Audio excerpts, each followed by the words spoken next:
Welcome to the Breaking News Show by eTurbo News. For more episodes, go to breakingnewsshow.com. Stay tuned for the latest. African tourism misused by dirty politics of Russia and China. In June this year, Juergen Steinmetz, the founding chairman of the African Tourism Board, warned ATB chairman Cuthbert Ncube not to be used as a tool by the Russian government to further their scary objectives for Africa when Mr. Ncube led an African delegation to Travel Russia Tourism Forum in St. Petersburg. At that time, Steinmetz told Ncube, as the proud founding chairman of this expanding organization, "I would like to caution you not to underestimate the danger in dealing with the Russian government. The ATB MOU is a great PR stand, but dangerous in a geopolitical way. Such an agreement can pose as a political propaganda tool. Russia was expelled from UN tourism because it invaded Ukraine. Major Western tourism companies, such as Marriott, Accor, and Hyatt, pulled out of the Russian market, but are investing big time in Africa. African tourism relies on a global balance of visitors. From a revenue perspective, visitors from Europe and North America are still the driving force for revenue in Africa. It's also important for Africa to retain ownership and control of its tourism and aviation sector. It's important to consider this when implementing further policies and cooperation and ensure such agreements will benefit and not disturb involved parties. I am not so much concerned about Russian visitors spending money and enjoying the beauties Africa has to offer to visitors. I am more concerned about African visitors getting kidnapped and eventually killed in Russia. I am extremely concerned about how tourism could be used to gain influence and dangerously abuse African resources and politics." eTurboNews.com. On June 24, Tanzania and Russia signed a major aviation agreement. eTurboNews.com. Already during the ATB visit in St. Petersburg, more and more stories surfaced about human trafficking involving Africans. Russia put in place a scheme to attract African tourists and also workers, so they could be tricked into joining the Russian army and sent to Ukraine to fight in the war, or threatened with lengthy prison time. A Tanzanian friend of an ETN correspondent in Africa was arrested while in Russia for visa charges and threatened with years in prison, or to serve 6 months on the front in Ukraine. He fell for Russia and returned to Tanzania in a coffin. eTurboNews.com. How the nightmare speculation could work for Russia to get control over Africa with tourism on the front page can be played out. Russia is interested in getting control from Senegal to the Indian Ocean with their goal to split Europe, split Africa, and in the process control world maritime at the Suez Canal, the Strait of Hormuz, and eventually the Cape of Africa. The Strait of Hormuz is a strait between the Persian Gulf and the Gulf of Oman. It provides the only sea passage from the Persian Gulf to the open ocean and is one of the world's most strategically important choke points. Russia's influence emerged when Sudan was infiltrated by trained rebel groups from Libya, turning Khartoum into a state of war between the Sudan army and rebels fighting with Russian weapons, and most likely controlled by the Wagner Group. Sudan was destroyed in this fight between the rebels and the Sudan army. Now Russia is building a military base at the Red Sea. The Russian Wagner Group has expanded its presence across multiple African nations, primarily concentrating on security matters.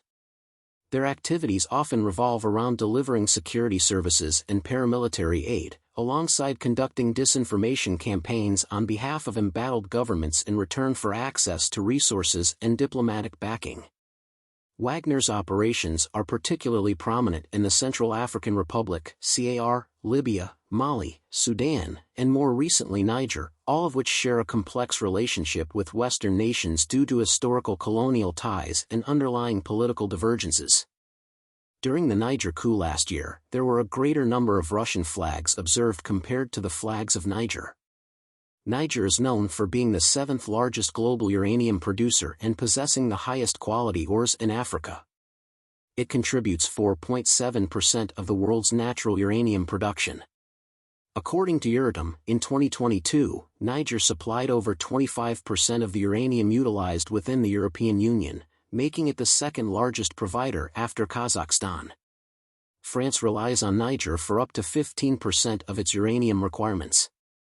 A report by Bloomberg that Turkish foreign, defense, and energy ministers had visited Niger to ensure the supply of uranium for the Akuyu NPP being built in Turkey by Rosatom has been refuted by the Center for Combating Disinformation under the administration of the President of Turkey.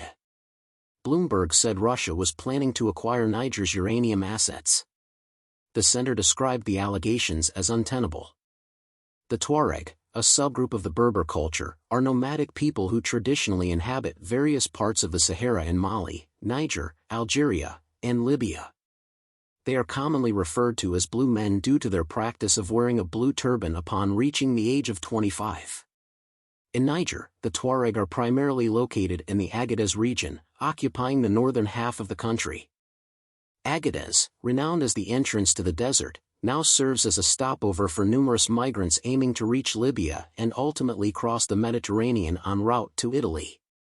While estimates differ, it is believed that somewhere between 80,000 and 150,000 individuals traverse the unforgiving and dry desert region in northeastern Niger as part of their journey to Europe. An ever-increasing stream of African refugees in Europe is seen as the reason for citizens to get angry, and for fanatic right-wing governments to gain ground. All of this has the potential to split Europe, and it's what Russia is working on, as it did with the German Democratic Republic splitting Germany. Mali, Burkina Faso, Niger, Chad, and portions of Sudan are indirectly under Russian control. In Ethiopia, it is feared the Wagner Group is already working underground. Once they cement their influence over Eritrea, Djibouti, and Somaliland, this conflict will pour oil into South Sudan, and on the other side of the continent into Senegal. Once this happens, Africa is split. From Senegal to Somalia, the Russian Wagner Group will have top influence over the region under the directive from Moscow. Rumors are also becoming louder of the influence of the Wagner Group in South Africa, as 95 Libyans were arrested last week because of operating military-style training camps in the country. South Africa is more and more divided, a known tactic by the Russian Wagner Group.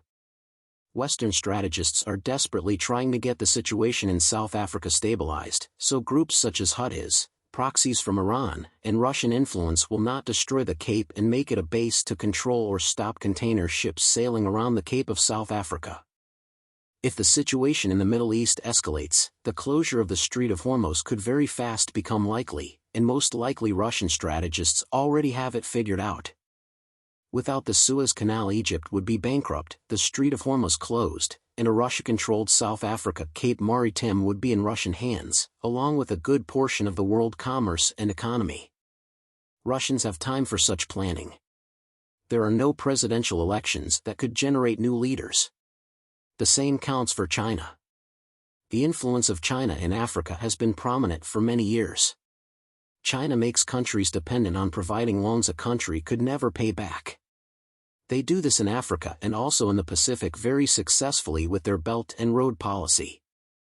Tourism is seen as a soft approach by Russia and China to further such objectives, and the African Tourism Board should stay away from it as far as they can, the organization's US-based founding chairman Juergen Steinmetz told Cuthbert Ncube. The ATB chairman was appointed by Steinmetz in 2018. One of the first initiatives by the African Tourism Board was when they were approached by China in 2019 to participate in a high-profile event. China wanted ATB to invite high-ranking political leaders in South Africa. China is controlling aviation in Zambia, and tourism has been the main tool of influence. iturbonews.com. Thank you for listening. Watch and listen to more episodes on breakingnewsshow.com.